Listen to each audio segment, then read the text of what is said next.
Tapi pun perkenalkan kami dari kelompok 4 yang beranggotakan saya sendiri Brigita Diah Puspitani Setiawan, Anastasia Monika Sari, Amelita, Pangestu Prasetyo, dan Widya Dara. Di sini kami akan presentasikan tentang materi tentang infiltrasi pada daerah aliran sungai air Timbalun.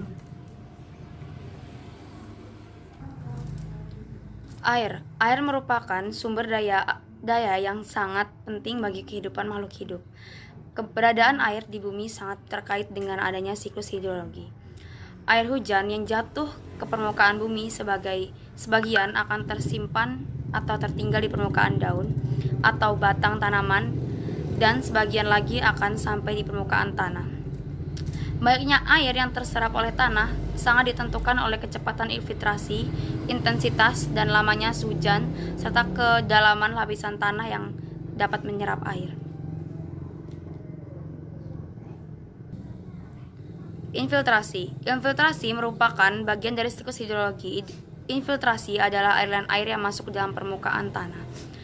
Ketika air dalam tanah sudah jenuh, air tersebut dapat bergerak antar lapisan dalam proses yang dikenal sebagai perkolasi. Laju infiltrasi yang tinggi tidak hanya meningkatkan jumlah air yang tersimpan dalam tanah untuk pertumbuhan tanaman, tetapi juga mengurangi banjir dan erosi.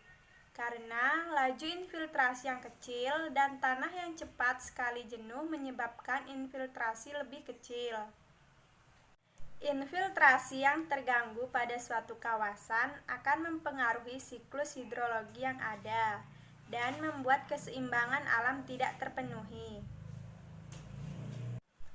Baiklah, selanjutnya ada daerah aliran sungai. Daerah aliran sungai atau DAS merupakan suatu ekosistem yang di dalamnya terdapat berbagai penggunaan lahan. Lahan yang semula merupakan daerah terbuka maupun daerah resapan air berubah menjadi daerah yang tertutup, perkerasan dan sifat kedap air sehingga menyebabkan air hujan tidak dapat lagi meresap ke dalam tanah. Kondisi ini mengakibatkan genangan atau banjir. Besarnya banjir yang terjadi tergantung pada perbandingan kemampuan infiltrasi dan intensitas hujan. Selanjutnya yaitu laju infiltrasi ditentukan oleh karakteristik tanah termasuk kepadatan, porositas. Sementara laju infiltrasi dan kapasitas infiltrasi dipengaruhi oleh tekstur tanah, permeabilitas, daya serap tanah, tipe vegetasi, serta kemiringan lahan. Laju infiltrasi sangat bergantung pada karakteristik tanah dan air.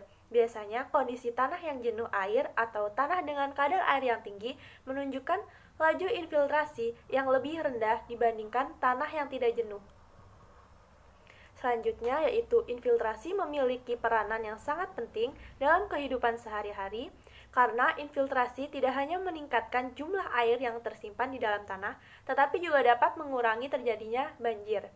Infiltrasi merupakan sebuah proses kunci karena menentukan berapa banyak bagian dari curah hujan masuk ke dalam tanah dan berapa banyak yang menjadi aliran permukaan.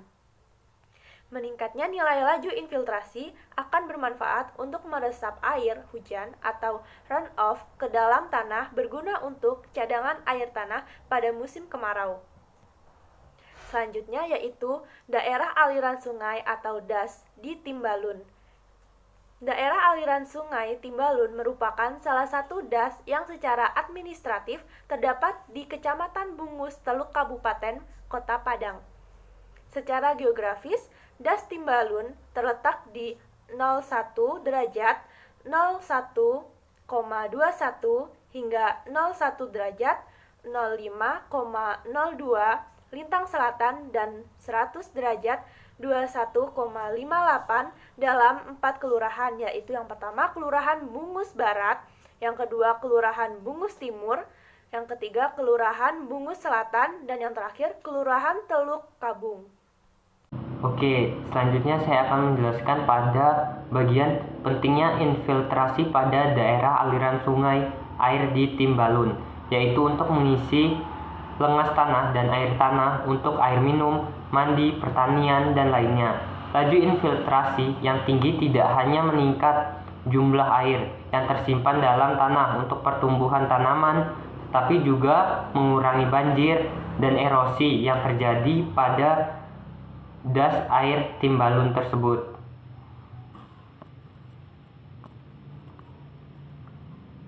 Yang selanjutnya ada faktor-faktor infiltrasi.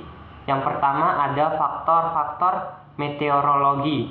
Yang pertama ada radiasi matahari, yaitu faktor yang mempengaruhi proses evaporasi dan transpirasi. Yang kedua ada suhu udara dan permukaan. Faktor tersebut mempengaruhi permukaan, resapan cepat laju dan infiltrasi yang terjadi. Yang selanjutnya ada kelembapan, yaitu faktor yang mempengaruhi tanah yang menjadi lebih basah sejalan dengan waktu. Yang selanjutnya ada angin. Tanah yang basah terus-menerus terbawa oleh angin dan diendapkan di permukaan tanah tersebut.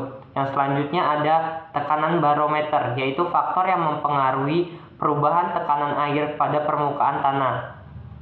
Yang selanjutnya ada faktor-faktor geografis yang terdiri dari kualitas air, jeruk tubuh air, dan ukuran bentuk permukaan air. Kualitas air yaitu dipengaruhi oleh faktor kualitas air terhadap yang mempengaruhi infiltrasi karena curah hujan yang dihasilkan. Yang selanjutnya ada jeruk tubuh air, yaitu yang mempengaruhi kapasitas penampung air dan menyebabkan banyak limpasan permukaan. Yang selanjutnya ada ukuran dan bentuk permukaan air yang mempengaruhi penguapan saat akan terjadi proses evaporasi. Yang ketiga adalah faktor-faktor lainnya. Kandungan lengas tanah mempengaruhi kecepatan resapan tanah. Karakteristik kapiler tanah mempengaruhi besarnya pori-pori tanah. Jeluk muka air tanah mempengaruhi kerapan tanah. Warna tanah yang tidak normal atau merah atau abu-abu terjadi karena tertutup bulu kelenjar merah. Tipe kerapatan dan tingginya vegetasi menghabiskan kandungan air tanah hingga ke dalam jeluk.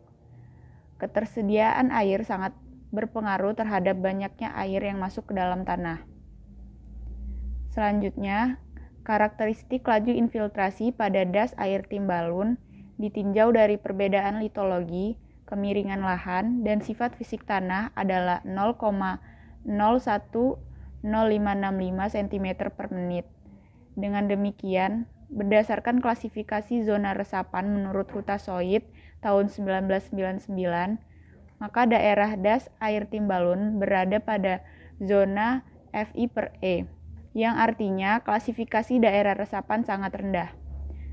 Demikian presentasi yang dapat kami sampaikan. Mohon maaf apabila ada kesalahan. Saya akhiri. Wassalamualaikum warahmatullahi wabarakatuh.